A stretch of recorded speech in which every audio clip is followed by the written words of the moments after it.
doa terakhir yang paling Tuhan tunggu dari kita. Jika hari ini adalah hari terakhir dalam hidupmu, apa yang akan kamu doakan? Apakah kamu akan meminta lebih banyak waktu? Apakah kamu akan berdoa agar hidupmu berubah? Atau kamu akan menyerahkan semuanya kepada Tuhan? Ada satu doa yang paling Tuhan tunggu dari kita. Bukan doa untuk kekayaan, bukan doa untuk kesuksesan, tapi doa yang bisa mengubah hidup kita untuk selama-lamanya. Kita semua pernah berdoa. Ada yang berdoa meminta kesembuhan, ada yang berdoa agar Tuhan membuka jalan di tengah kesulitan, ada yang berdoa dengan air mata menunggu jawaban yang tak kunjung datang. Tapi, bagaimana jika ini adalah doa terakhir dalam hidupmu? Apakah kamu masih akan berdoa untuk dunia atau menyerahkan segalanya kepada Tuhan? Ada seorang pria dalam Alkitab. Dia hidup dalam dosa. Dia tidak punya waktu untuk memperbaiki kesalahannya. Dia tidak bisa kembali ke masa lalu dan menjalani hidup yang lebih baik. Yang dia punya hanyalah beberapa detik terakhir sebelum kematian menjemputnya. Lalu dia berdoa, "Yesus, ingatlah aku apabila Engkau datang sebagai Raja." Dan Yesus menjawab, "Sesungguhnya hari ini juga Engkau akan ada bersama-sama dengan aku di dalam Firdaus." Satu doa sederhana, tapi doa ini mengubah kekekalan. Bukan panjangnya doa yang penting, tapi ketulusan hatinya. Di malam sebelum penyaliban, Yesus juga mengucapkan doa terakhirnya di Taman Getsemani. "Ya Bapakku, jikalau sekiranya mungkin, biarlah cawan ini lalu daripadaku, tetapi janganlah seperti yang ku kehendaki, melainkan seperti yang Engkau kehendaki." Doa ini bukan meminta jalan yang lebih mudah, bukan meminta mujizat agar diselamatkan, tapi doa ini adalah penyerahan diri total kepada kehendak Bapa. Seringkali kita berdoa agar Tuhan mengubah situasi kita, tapi pernahkah kita berdoa agar Tuhan mengubah hati kita? Ada satu doa lagi, doa yang diucapkan oleh Stefanus saat ia dirajam batu. Dia tidak berteriak meminta keadilan. Dia tidak meminta Tuhan untuk menghukum orang-orang yang menyakitinya. Sebaliknya, dia berdoa, "Tuhan, jangan tanggungkan dosa ini kepada mereka." Dia memilih mengampuni di saat terakhir hidupnya, karena dia tahu lebih baik hatinya bersih di hadapan Tuhan daripada menyimpan kebencian. Kadang doa yang Tuhan tunggu bukanlah doa yang meminta banyak hal, tapi doa yang berkata, "Tuhan, aku mengampuni, aku melepaskan, aku menyerahkan semuanya kepadamu." Dari ketiga kisah ini, kita belajar bahwa doa terakhir yang paling Tuhan tunggu adalah doa yang lahir dari ketulusan hati, penyerahan diri total, dan pengampunan sejati.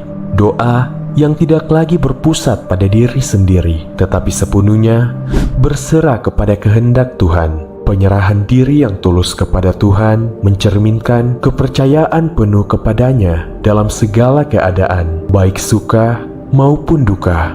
Selain itu, pengampunan sejati bukan hanya membebaskan orang yang bersalah, tetapi juga memulihkan dan membawa kedamaian bagi diri kita sendiri. Dengan demikian, melalui doa yang tulus, penyerahan diri total, dan pengampunan sejati, kita dapat mengalami kedamaian dan sukacita yang sejati dalam Tuhan.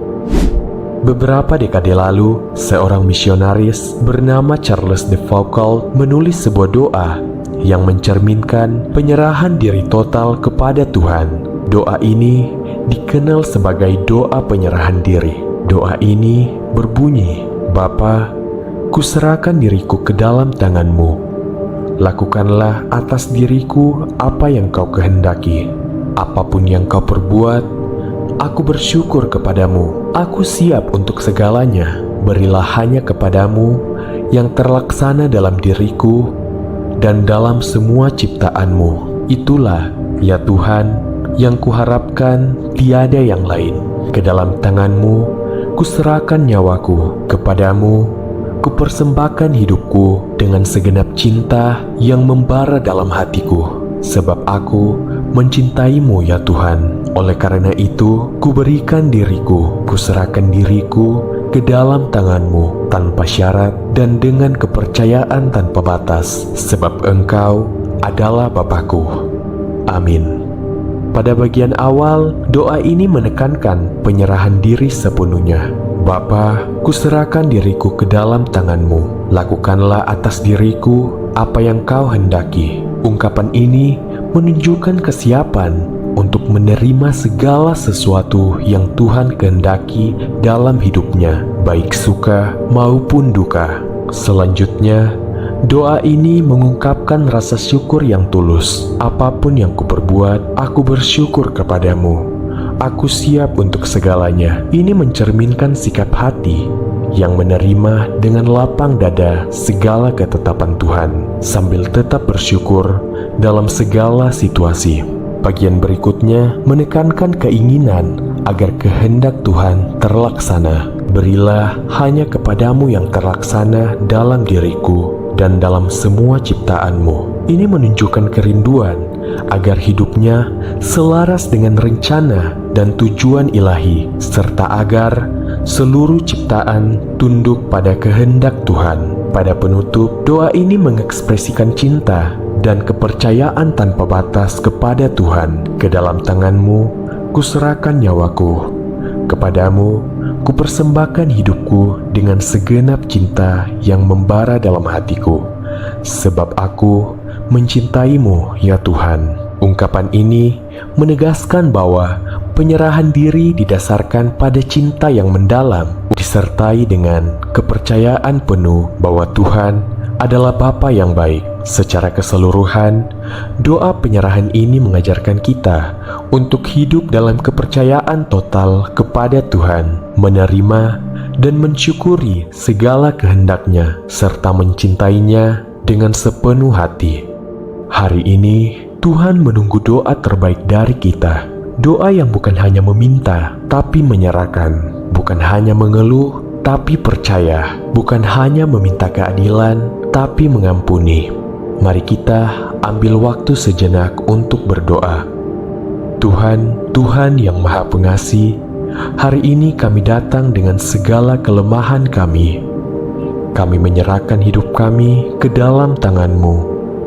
Ajarlah kami untuk berdoa dengan hati yang tulus.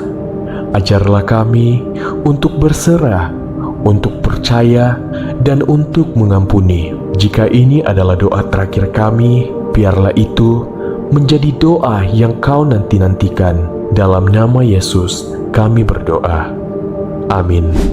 Tuhan menyertai-Mu, memperhatikan setiap langkah-Mu, dan senantiasa siap menolong-Mu dan keluarga-Mu.